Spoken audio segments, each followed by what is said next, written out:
Hello YouTube, hello les amis, j'espère que vous allez tous très bien ce mercredi. On se retrouve aujourd'hui pour le Flash Info Gaming. Vous connaissez le format, chaque jour à 7 h du matin, un maximum d'infos sur le monde du jeu vidéo. Et aujourd'hui, nous avons 4 news au programme. Dans un premier temps, on va parler du Xbox Game Pass avec les jeux qui sont offerts à partir du 15 décembre prochain. Et il y a pas mal de choses plutôt intéressantes pour tous les goûts. Dans un deuxième temps, on va parler d'un trailer exclusif sur Stray Blade, un jeu plutôt sympa, un jeu d'aventure, donc je vous en parle dans un deuxième temps. Dans un troisième temps, un petit jeu indé qui cartonne sur Steam et ça s'appelle Lance Island et c'est plutôt cool, vous verrez. Et on va terminer avec la DLC d'Assassin's Creed Valhalla. Donc, dans un dernier temps, je vous parle de tout ça juste après l'intro les amis, c'est parti.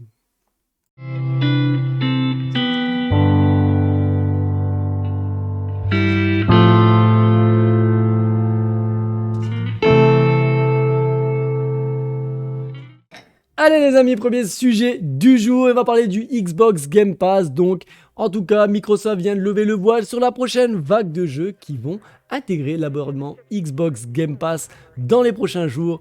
Et plus particulièrement le 16 décembre, sorte de Noël anticipé qui verra l'ajout de 10 jeux. Et il y en aura pour tous les goûts. En tout cas, Noël oblige, Microsoft a composé une assiette comprenant pas mal de jeux destinés au jeune public et aux familles avec des licences comme Bendis, Pat Patrouille ou encore Transformers. Si c'est du sang et des larmes qu'il vous faut, il y aura Mortal Kombat 11 aussi présent pour les plus grands, tout comme les pauses narratives et contemplatives offertes par Broken Age, Firewatch ou encore Lake. On pourra également se laisser entraîner par la belle Deadlit dans son labyrinthe des merveilles, mais la principale attraction répond au nom de The Gunk, donc la vidéo juste en dessous de moi, donc The Gunk, nouvelle création des créateurs de SteamWorld dont on saura bientôt ce qu'elle vaut. Donc les jeux bientôt disponibles, Among Us à partir du 15 décembre qui sera disponible en cloud gaming. Tous les autres jeux que je vais vous citer, ça va être pour du cloud, la console et le PC et seront disponibles à partir du 16 décembre. Dans ces jeux, il y aura Bendis, il y aura donc Bendis chasse au pouvoir plus précisément, Broken Age, Firewatch, The Gunk, Lake, Mortal Kombat 11, Pat Patrouille, la super patrouille sauve la grande vallée, course avec Ryan, Lodos Deadlight au labyrinthe des merveilles et Transformers Battleground, donc tous ces jeux donc à partir du 16 décembre en cloud, console ou PC. De toute façon, vous avez la liste juste en dessous de moi. Dans le sens des départs, ceux qui viennent de commencer la franchise Yakuza ou jusqu'au réveillon du nouvel an pour s'occuper de Yakuza 0, Yakuza Kiwami 1 et Yakuza Kiwami 2, les 3 premiers chapitres de la franchise si on respecte la chronologie des événements. Donc ils quitteront le Xbox Game Pass le 31 décembre, Pro Evolution Soccer 2021, The Little Acre qui était sur cloud et console et Yakuza 0, Yakuza Kiwami 1 et Yakuza Kiwami 2. Voilà en tout cas pour les jeux qui arrivent et les jeux qui partent. Vous avez toute la petite liste et toute la petite sélection et il y en a pour tous les goûts et des jeux plutôt sympas comme par exemple Firewatch qui est un très bon jeu, Lake ou encore Mortal Kombat qui est une licence très connue et j'attends plus particulièrement The Gunk, donc le petit trailer que j'avais mis juste en dessous, c'est un jeu qui m'a l'air plutôt sympa. Dites-moi dans les commentaires si vous êtes plutôt content de cette sélection, je serais plutôt curieux de savoir et est-ce que vous attendez également The Gunk, est-ce que vous le connaissiez d'abord dans un premier temps, en tout cas le jeu m'a l'air plutôt pas mal. Allez, on va continuer notre info gaming et on va partir du côté de Stray Blade, donc c'est un jeu d'aventure next-gen édité par 505 Games et qui s'illustre dans un trailer exclusif. Le jeu est annoncé lors de la Gamescom 2021 et c'est lors de la conférence Xbox. Et Stray Blade est un jeu développé par Point Blank Games, il est édité par 505 Games, l'éditeur de Death Stranding, Control ou encore Abzu. Dans un communiqué destiné à la presse, l'éditeur de Stray Blade a publié un trailer de présentation exclusif présentant les combats du titre. En tant que bruteur, le joueur a accès à une panoplie de 30 armes différentes, chacune offrant un style de combat différent, une variété de styles qui s'agrandit encore avec la possibilité de changer d'équipement en cours de combat. Inspiré du style des jeux Souls, Stray Blade incorpore un système de parade, d'esquive et des coups spéciaux à récupérer sur les demi-dieux.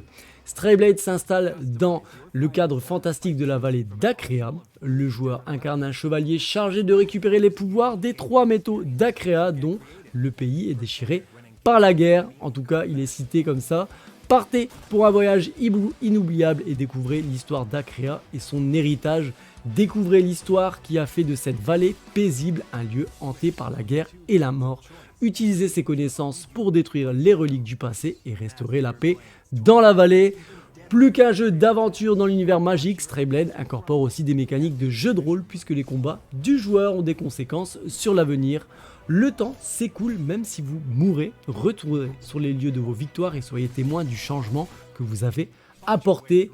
Peut-on aussi lire sur la page Steam. En tout cas, Stray est attendu donc sur PC, sur Epic Games et Steam, ainsi que sur PS5 et Xbox Series pour l'année prochaine. Le jeu m'a l'air plutôt pas mal. Dites-moi ce que vous avez pensé de ce petit trailer juste derrière moi.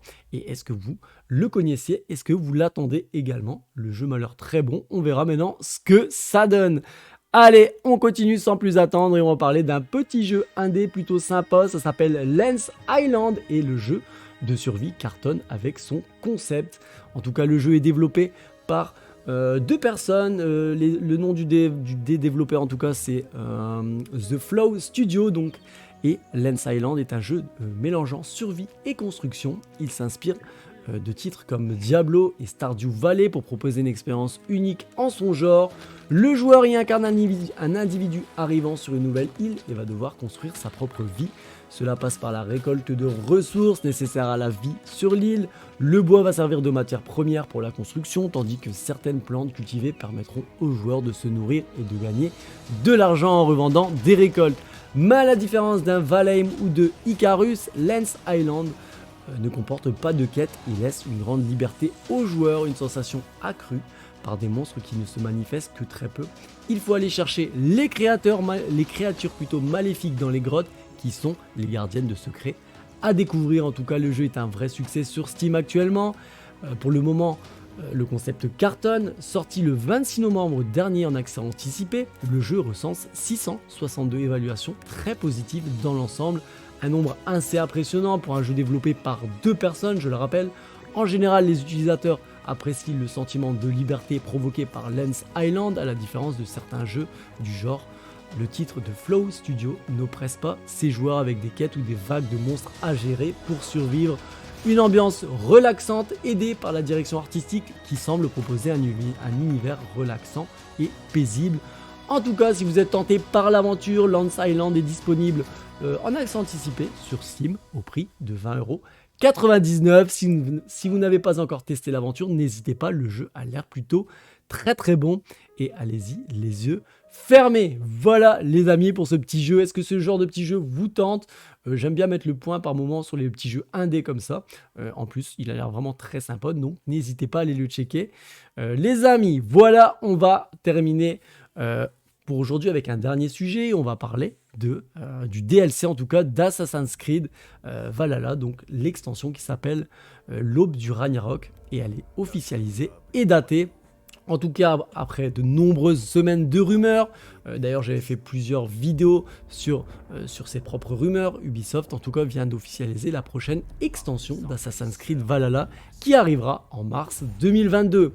En tout cas, les rumeurs sur cette nouvelle extension avaient commencé en octobre et viennent de se confirmer. L'Aube du Ragnarok ou Dawn of Ragnarok en version originale a été au centre de rendez-vous donné par Ubisoft ce 13 décembre dernier avec un trailer et quelques détails sur ce DLC payant et plutôt pas donné qui arrivera dès le mois de mars 2022.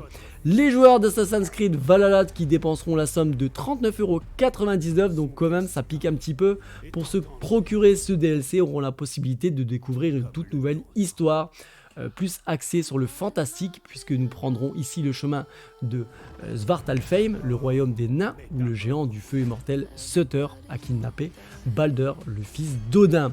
Eivor y incarnera Odin qui aura pour mission de récupérer son fils avec des pouvoirs inédits et de nombreuses possibilités dans un monde ouvert qui promet.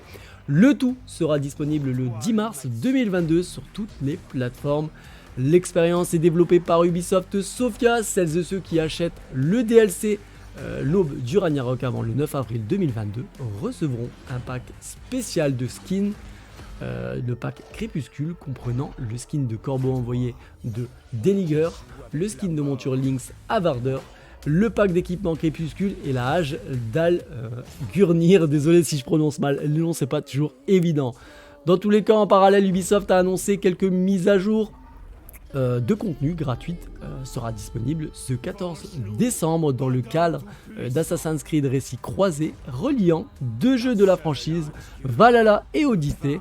Cette nouveauté a pour but de répondre à la problématique que se passe-t-il lorsque deux héros d'Assassin's Creed se rencontrent.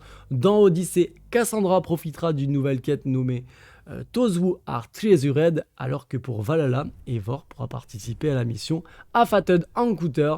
Cela sera disponible pour les possesseurs du jeu de base gratuitement, donc c'est plutôt pas mal. Dites-moi si vous attendez cette extension, ce DLC en tout cas de Assassin's Creed Valhalla. C'est vrai qu'il n'est pas donné 40 €, je trouve ça quand même assez excessif. Maintenant, à voir ce que ça donnera. Et est-ce que le trailer en tout cas de présentation vous a plu? Dites-moi tout ça dans les commentaires, c'est fait pour ça les amis.